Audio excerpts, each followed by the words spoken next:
Friends, welcome to another lecture, which is lecture number 3 of fluid machinery. So, this lecture deals with limitation of reciprocating pump and air vessel.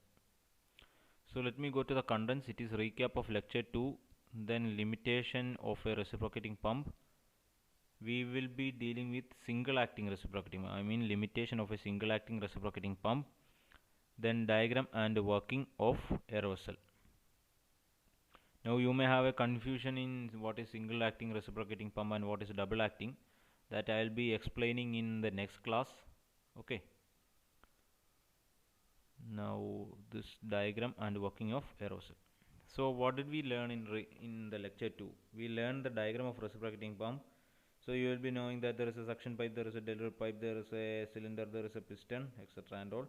Then we learned the working of reciprocating pump. Yes, we learned the working, how the pressure points are created.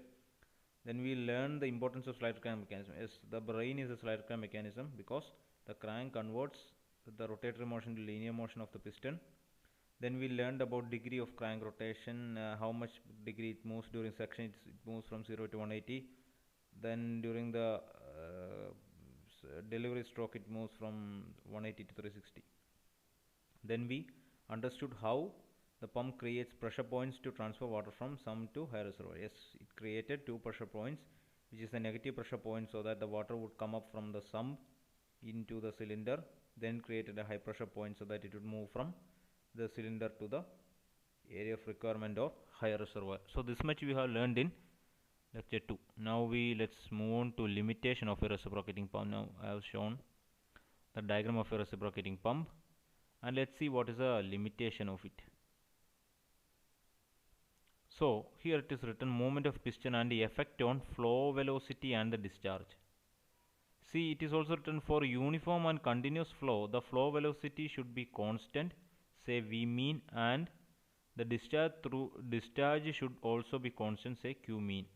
What that means is, it is expected that in this pump, which is a single acting pump, because single acting means during one motion only we have a discharge. Single acting means during one motion, that is when it moves from right to the left only we have a discharge.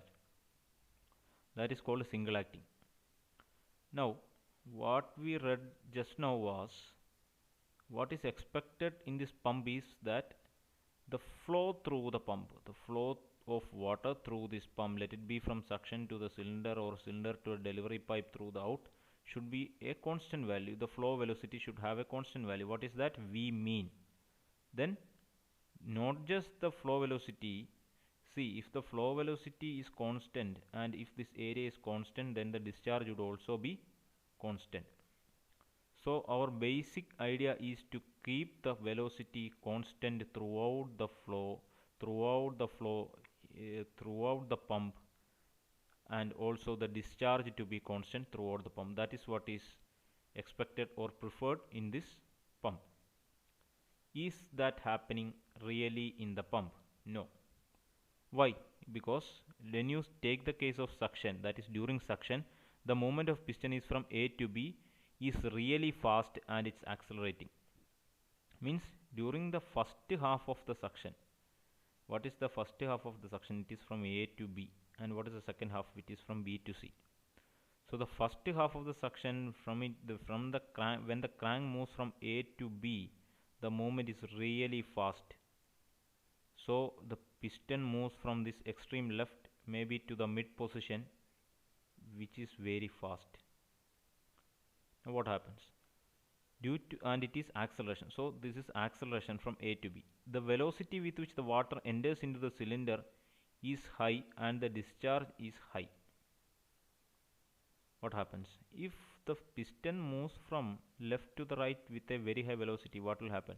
See, suppose we are sucking up the cola drink with a bigger force or with a bigger suction pressure. Then, or if the movement is very fast, of sucking is very fast, what will happen? Like the fluid in the cola drink would come up very fast, this water from the sump will also come up at a very fast velocity. Okay. So that very high velocity that is written here. The velocity with which the water enters into the cylinder is high, and since the velocity is high, since we know that the area is uniform here, uniform here, uniform here, the discharge will also be very high, because area discharge equal to area into velocity. Since area is constant, if the velocity is high, discharge will also be high. Discharge is high. The velocity is greater than the V mean. Yes, here we have defined a V mean. So the velocity will be higher due to this accelerated motion of the piston. The velocity will be higher, and the discharge will also be greater than Q mean. Yes, discharge is also greater than Q mean. During the motion from B to C, the movement is slow, and hence it is diesel retardation. So which is the second, this is the second half of the suction stroke, that is B to C. The movement is slow and it is called retardation. So during the B to C, the piston will be actually moving from the center position to the extreme right. The velocity with which the water enters the cylinder will be less. Velocity with which the water enters the cylinder will be less, and the discharge will be also less. The velocity is lesser than the V mean, and the discharge is also lesser than Q mean. So let me say that once again. See, what is expected in this pump is that, or what is expected from the pump is that the velocity throughout the flow of the velocity of water throughout the flow through this pump should be equal to V mean, and the discharge should also be equal to Q mean. That is expected from this pump. Now what happens during the first half of the suction stroke? First half of the suction stroke is from A to B. The piston moves from left to mid position. It moves in a very fast way. So what happens? Sudden suction takes place, and the fluid from the sump will enter at a very high velocity, and since the velocity is higher, since the area is constant, the discharge will be higher. So from A to B, the velocity is greater than V mean, and the discharge is greater than Q mean. Okay. Now what happens during the second half of the suction? The crank moves from B to C. Piston moves from mid position to the extreme right. It is a retardation. The velocity will be lesser than V mean, and the discharge will be lesser than Q mean. This is what is explained in the left part here. Now what happens during the delivery? The movement of piston from C to D is really fast, and it is acceleration. The velocity with which water leaves the cylinder is high, and the discharge is high. The velocity is higher than the V mean, and the discharge is greater than the Q mean. So what that means is, the discharge or the delivery stroke is from C to A. So first half is from C to D, second half is from D to A. Now what is happening from C to D? At C the piston is at the extreme right, and at D it will be at the mid position. So from C to D it is a fast movement. C to D it's a fast movement. So what happens? The fluid will be pushed in a much higher way, and hence the velocity of the fluid will be increased, and the discharge will be increased. So the velocity will exceed the value of V mean, and the discharge will exceed the value of Q mean. Now what happens during the second half of the delivery, that is from D to A? What happens? During the motion from D to A, the movement is slow and it is retardation. The velocity with which the water leaves the cylinder is less, and the discharge is less. That is, the velocity is lesser than the V mean, and the discharge is lesser than Q mean. So what that means is, from D to A, that is, the piston moves from mid position to the extreme left. There is retardation. So due to retardation, the pushing force will be less. Hence, the velocity will be lesser and the discharge will be lesser. That is, the velocity is lesser than V mean and the discharge will be lesser than Q mean. So once again, let's explain that once more. So what is expected of this pump is that the flow velocity be constant, which is equal to V mean, and the discharge be constant, which is equal to Q mean. But during the first half of the suction stroke, the velocity is greater than V mean, and the discharge is greater than Q mean. During the second half of the suction stroke, the velocity is less than V mean, discharge Q is less than Q mean.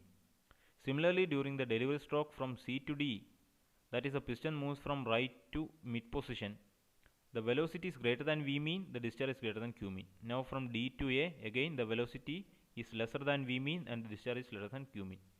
So to sum up, what that means is, when the single acting pump is working, the velocity is fluctuating and the discharge is fluctuating, which is not that is preferred. So this is a problem that is seen in this single acting reciprocating pump. Now how can we solve that? The solution is through this thing. The solution is through this thing. What is that? The air vessel. This gives the solution. Now what is an air vessel? An air vessel is a closed chamber containing compressed air in the top portion and water at the bottom of the chamber. At the base of the chamber there is an opening through which the water can flow into the vessel or out of the vessel.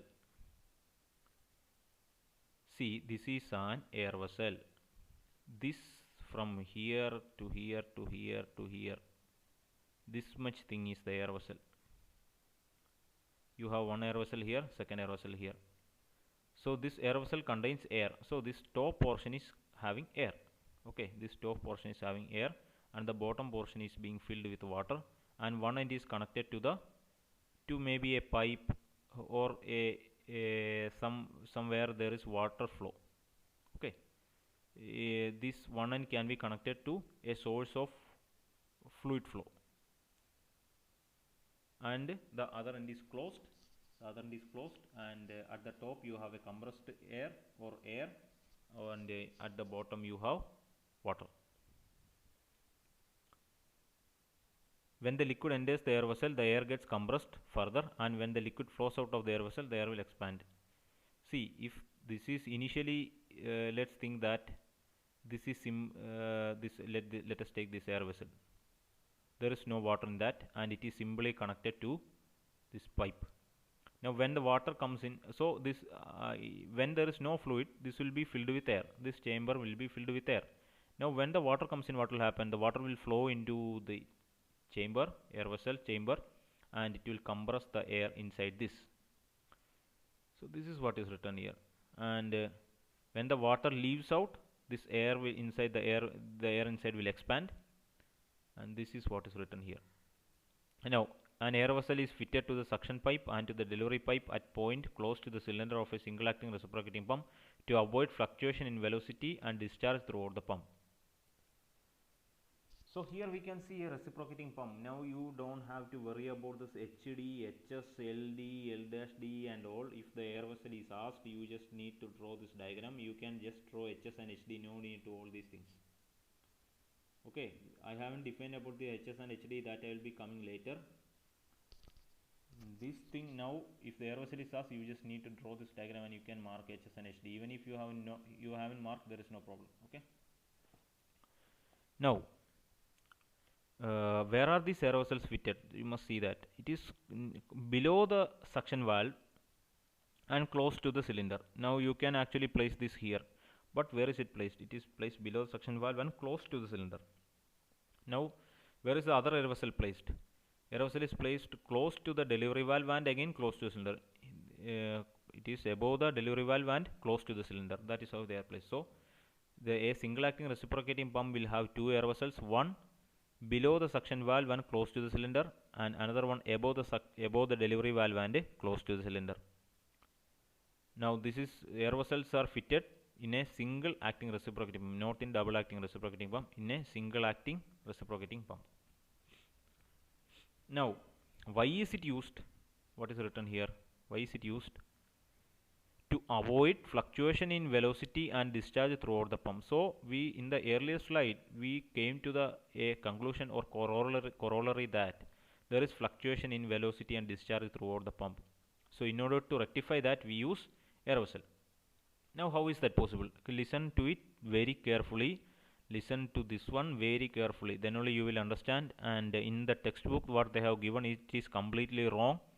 So you must write down notes from this lecture. Okay. Now let us start from the suction stroke, that is from A to B. A to B, the piston will move from extreme left to the mid position. What will happen? There is sudden suction and water will flow with a very high velocity through the suction pipe. Now since the velocity has increased and it is greater than the V mean, and hence the discharge is also greater than Q mean. Now since there is a air vessel present here, what will happen? Some of the fluid will flow into the air vessel, compressing the air inside this. This will reduce the V velocity and will make it equal to V mean. Okay, this will reduce the velocity and it will make it equal to V mean. And since the velocity is V mean and discharge equal to area into velocity, the Q will be equal to Q mean. So that will happen during the first half of the suction stroke.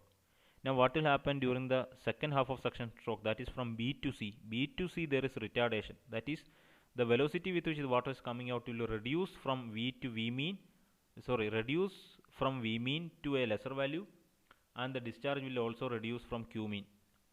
At that point, this fluid that is filled inside the air vessel will come out. This fluid will come out. This fluid will increase the velocity back to V mean. Because the discharge is increased, the fluid velocity also increases, and the fluid velocity which was reduced will reach V mean again, and the discharge will be Q mean again. So the suction stroke has come to an end. Okay. So again let me explain. During the initial stage of suction stroke, that is from A to B, there is acceleration. Fluid will come with very high velocity. The velocity will be greater than V mean and discharge will be greater than Q mean.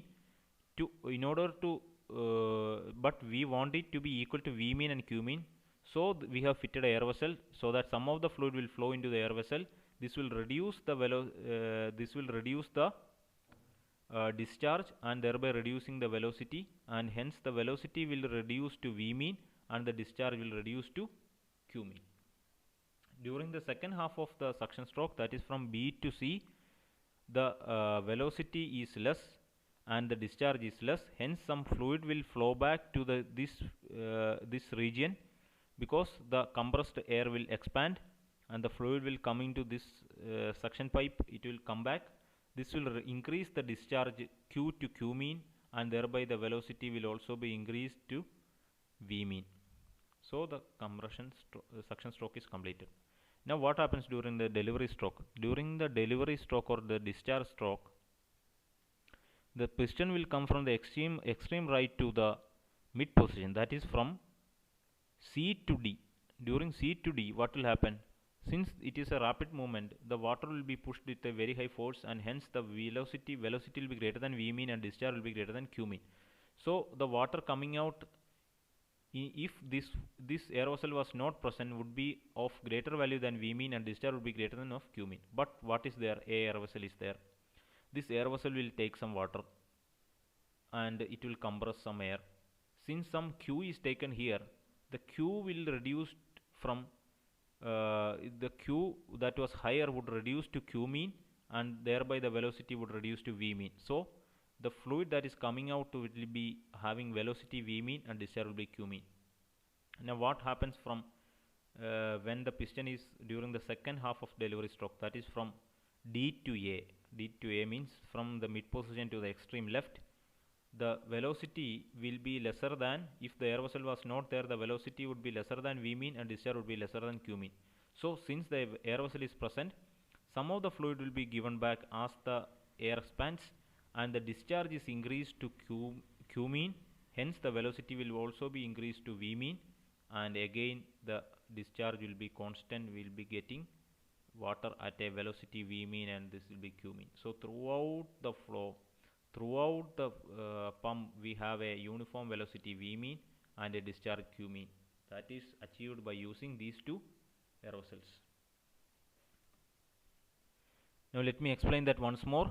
During the initial stage of suction stroke, the velocity is very higher, greater than V mean, and the discharge will be Q mean. So some of the quantity of water will be taken by this air vessel and it will compress the air inside, and thereby the discharge being reduced to Q mean and velocity being increased to V mean. During the second half of the suction stroke, the velocity V is lesser and the discharge is lesser. Both of them are lesser than V mean and Q mean. So some quantity of water that was in the air vessel would flow back into the suction pipe, thereby increasing the discharge to Q mean and thereby velocity to V mean. So the discharge and the velocity would be equal to the mean values in the suction pipe and inside the cylinder. Now during the delivery stroke, when the piston moves from right to left, during the first half the velocity increases, which is greater than V mean and Q mean. So what happens? Just outside the delivery valve we have air vessel, and this air vessel will collect some quantity of water, thereby decreasing the discharge, and the air will be compressed. So the discharge of water that is coming out will be equal to Q mean and the velocity of the fluid will be V mean. Now during the second half of the delivery stroke, that is from midpoint to the C, or in the term of crank, it is from D back to A. The discharge will be lesser and the velocity will be lesser. Both will be lesser than V mean and Q mean. At that time, some quantity of water will flow back to the delivery pipe, and this will increase the Q mean, and which further increases the V mean. Again, we have a discharge of Q mean and V mean. So the velocity and the discharge are kept constant throughout the pump, which is equal to V mean and Q mean, and this is achieved by these two air vessels. This is the working. Now working of air vessel is written in short form. First half of suction, velocity high, discharge high, water enters into the air vessel, reducing the velocity to mean velocity and reduces the discharge to mean discharge in the suction pipe and into the cylinder. Second half of suction, velocity low, discharge low, water leaves the air vessel and increases the velocity to mean velocity and increases the discharge to mean discharge in the suction pipe and into the cylinder. Now the first half of the delivery, velocity high, discharge high, water enters into the air vessel, reducing the velocity to V mean to mean velocity and reduces the discharge to mean discharge in the delivery pipe. Now second half of delivery, velocity low, discharge low, water leaves the air vessel and increases the velocity to mean velocity and increases the discharge to mean discharge. This is the working of air vessel. I think you have understood the concept properly. Write down the lecture notes. So we'll meet you in the next lecture, which is slip, negative slip and indicator diagram. That will be in the next class. Thank you.